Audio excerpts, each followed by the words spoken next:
Bani galagaafu ni dandeessa ni dhageessa muraada guutima.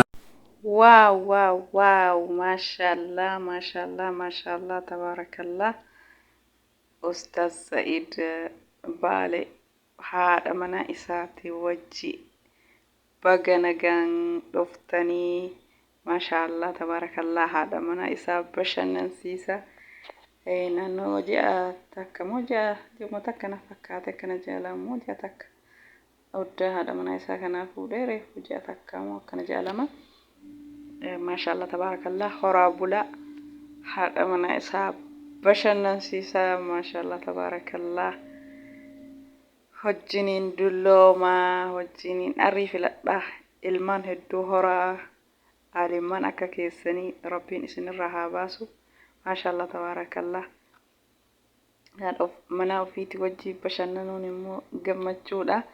jaalala gammachuu zalaaqiyaa isa dhumaa rabbiin isinii haa godhu. maashaallah tabaarakallah. baay'ee namatti tolanii. rabbii wajjiin umrii isin haa dheeressu. rabbi hajaa muraad isiniif haa guutu. maashaallah tabaarakallah. isinirraa jenne horaa bulaa. wajjiniin dulloomaa hanga isa dhumaa wajjiniin jiraadha jennaa. maashaallah. gara miidiyaa dhufanii fataa jedhanii bashannananii uumaa rabbiin uume qilleensa ajaa'ibaa das nama jedhu kan hawwatanii biyya keenya keessatti wanni akkanaa hin jiru. maashaallah namni keenya illee fataa jechuu qaba. waan baay'ee das nama jedhu haadha manaa ofii wajjiin bashannanuu waan baay'ee biyyoota nama qofatu haadha manaa ofii wajjiin bashannana. kennallee haa bashannanu haadha manaa ofii wajjiin fataa jedhee zanaa jedhee haa bashannanu. fataa zanaa jedhaa. maashaallah isinirraa tola. maashaallah hundumti keessanuu haadha manaa keessan bashannansiisu wajjiin bashannanu gammachuudha malee waan biraati miti. baay'ee namatti tola. maashaallah. rabbi waliin umrii isin haa dheeressu. Ustaaz Sa'ad Baalee ulamaa'ii beekamaadha. miidiyaa kanarraa akkasuma waa'ee du'aayii waa'ee quraana waa'ee hedduu miidiyaa kanarra dabarsanii maashaallah tabaarakallah. aalima akka keessanii rabbiin isinirra haa baasu. inshaallah irraa haadha manaa keessan agarree boru ilmaan keessan aalima akka keessanii rabbiin nu haa agarsiisu. rabbiin waa maraa ittiin isin haa ga'u. maashaallah tabaarakallah. horaa bulaa dachaa dachaa irra deebiin horaa bulaa isiniin jennee jira. bagga nagaan dhuftanii haadha manaa keessan wajjin Ustaaz Said Ustaaz Sa'ad Baalee maashaallah tabaarakallah. bashannanuun rahaa sammuu rahaa gammachuuti. haadha ofii haadha manaa ofii wajjin bashannanuun immoo maashaallah tabaarakallah. hedduu isinirraa tole. maashaallah isiniin jenne. haadha manaa ofii wajjiin bashannanuu fataa zanaa jechuun immoo waan guddaadha. gizee walii kennanii wajjiin bashannanuun baay'ee tokko nama hawwata. namoonni biyya keessaa hundumti keessanuu fataa jedhaa zanaa jedha haadha manaa keessanii wajji. biyyi keenya hedduu tokkoon amma jijjiiramee jira akka duraan isanii miti. qilleensi uumamumaan qilleensi biyya keenya hedduu nama hawwata jechuudha. namoonni biyyoota biraatirraa biyyi keenya amma maashaallah tabaarakallah hedduu miidhagdii namatti tolti. rabbiin biyya teenya nagaa haa taasisu. biyyoota biraatirraa iyyuu dhufaniitiin biyya teenya akka ajaa'ibaa kanatti daawwatanii viidiyoo waraabanii biyyi teenya haala ajaa'ibatiin haala bareedan jijjiiramtee jirti.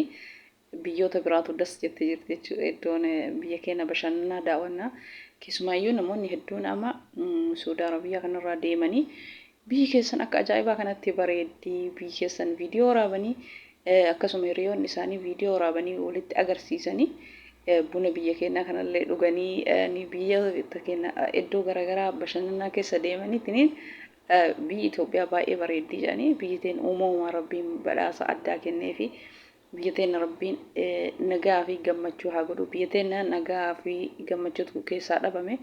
rabbiin nagaa fi gammachuu haa godhu. biyya keessaa deema osoo hin taane biyyatti deeman rabbi haa taasisu. biyya teenya namoonni biyya biraatu hedduu deemee bashannanaa jira jechuudha. ammas hedduu baay'ataniitiin hin jiran. dura namni biyya keenya deeme baay'ee bashannanu hin jiru jechuudha. amma namoonni biyya arabaa hedduun deemanii bashannananii waa'ee biyya keenya asirratti nutti haasa'anii jechuudha. biyya keenya deemanii yeroo dhufan bakka viidiyoon das nama jedhaa. biyyi keenya akkana bareeddii haala waa hedduu jijjiiramtee jirti jechuudha. Maashaallah rabbiin biyya teenya nagaa haa buusu. Biyya teenya biyya gammachuu, biyya nagaa, biyya jaalala, biyya alam addunyaan horti itti dhaquuf hawwu, itti deemee bashannanuuf hawwu rabbi haa taasisu. Maashaallah tabarakallah.